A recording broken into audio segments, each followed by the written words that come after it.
I'm not going to use a microphone. Can you guys hear me all right? Yeah.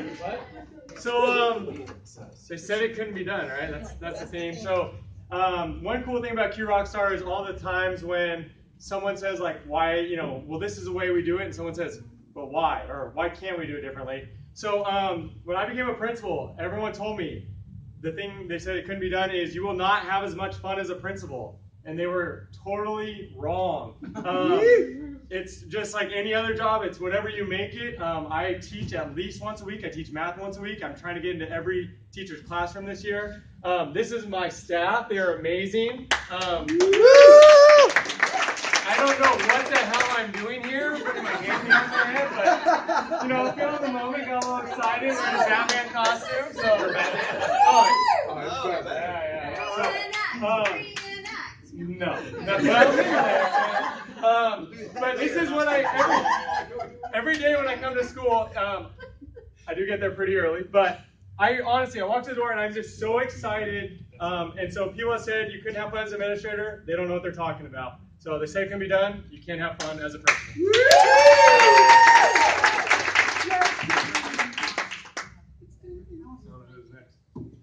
All right. School equals textbooks, right? But what if kids could get their information? Do you think you could have a school without textbooks? Yes. Yes. Would you have a school without textbooks? Yes. Hell yeah. What if your information came from something teachers created? First grade, kindergarten. I know what you're talking about. What if kids got their information from the internet? In first grade, or each other on the carpet. Can kids learn from each other? They don't need textbooks. And people are really skeptical. They think kids don't actually learn something unless you have a textbook. Put your fingers up. What grade do you think this writing is from? So first grade. It is first grade. I think first grade, tons of academic language, not a single textbook, science and social studies. Ready to write? That's a paragraph that their class wrote. Each color is a different team. Does learning look like this at your school? So, my name is Jennifer. I'm the principal at Star Academy, Natoma Star School. How many windows are in our school, everybody? 0! How much grass is in our school? 0! How many students apply to attend our school next year? 752 people. So, if your administrators are saying you cannot have a school without textbooks, no one can learn in it, they're wrong.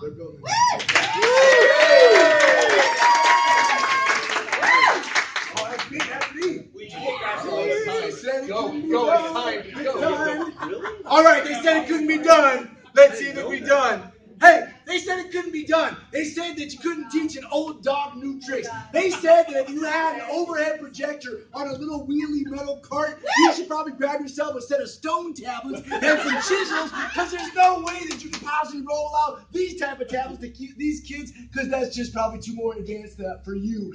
Hey, that's baloney, and we gotta stop talking like that, because it's not true. It doesn't matter when you were born. The truth is, those are just tools, and tools don't teach kids. Teachers teach kids. And one thing we know about teachers is teachers are learners. One thing I know about learning is learning's like a rubber band. When you feel the tension, you know it's working. I had a mentor told me, a mentor said to me, he said, you just got to believe whatever you want to believe and grow to where you want to grow, and you got to know where you're at. You got to stretch the rubber band in that direction. And when you stretch the rubber band, don't pull it out to the goal, because it'll snap, it'll hurt your hand, and you'll never go back for seconds. So what you got to do is stretch the rubber band a little bit and let the tension do the work, and it'll pull you along. And pull you along, and pull you along, and eventually you'll end up where you never dreamed you could be. So it doesn't matter if you're born before Britney Spears. It doesn't matter if you're born with an iPhone in your hand. It's not that the age of the dog that determines the destination. It's your ability to grow and stretch and dream big that will make sure that you are never obsolete or eliminated. Welcome to Q Rockstar. Let's stretch.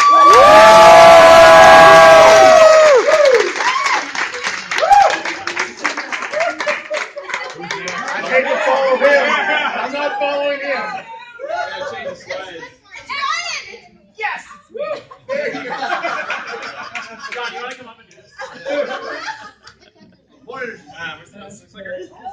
All right, so I'm a middle school science teacher pretending to be a director of technology on year number 4. On my very first day, or actually like my first year, we decided, wouldn't it be cool if elementary kids had Google accounts and access to YouTube?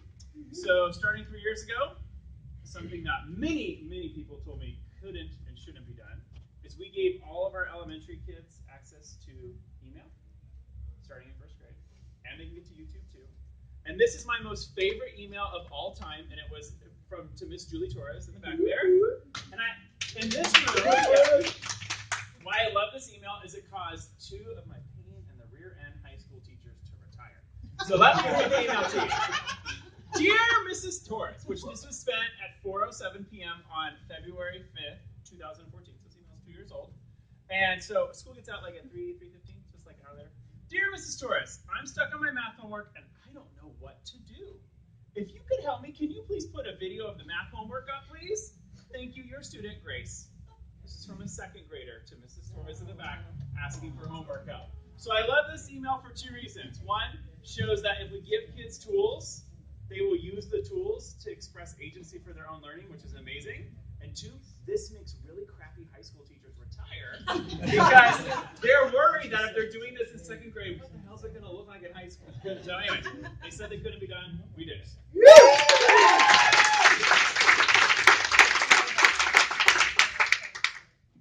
Hi guys, my name is Josh Harris. I work in Fairfield. So I want to talk to you real quick about those kids. Those kids. You know those kids. Second I said those kids, an image popped into your head, right? You can't do this with those kids. Well, we want to try that. Yeah, but what about those kids? So in our district, you can't go one-to-one with those kids. So guess where we started? We started in our Title I schools. So what happens is, we're going to let them take them home. Oh, you can't let those kids take them home. They're going to get broken. And guess what? They all come back.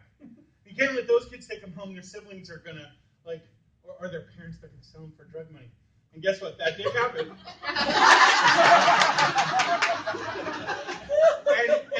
And 4 of the other parents in the neighborhood came in and told on that parent. Police reports. They're not going to learn. They're going to play around all day. You can't give kindergartners, you can't have a whole room full of kindergartners, or 1st graders, or 8th graders, or 7th graders, not from Title I schools, not those kids of color. Guess what? You totally can. It totally works. And those kids rocket past everyone else.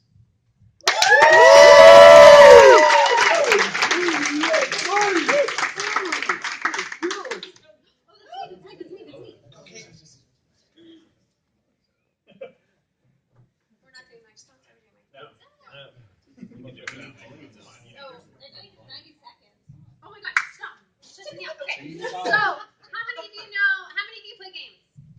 Oh, yeah, okay. So, have you ever gamified your instruction?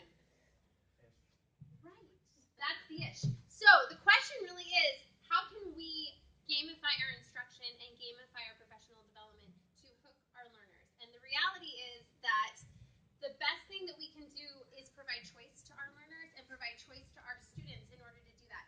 So, as a team, how many of you know Boxer? Show him. That's right. So, as a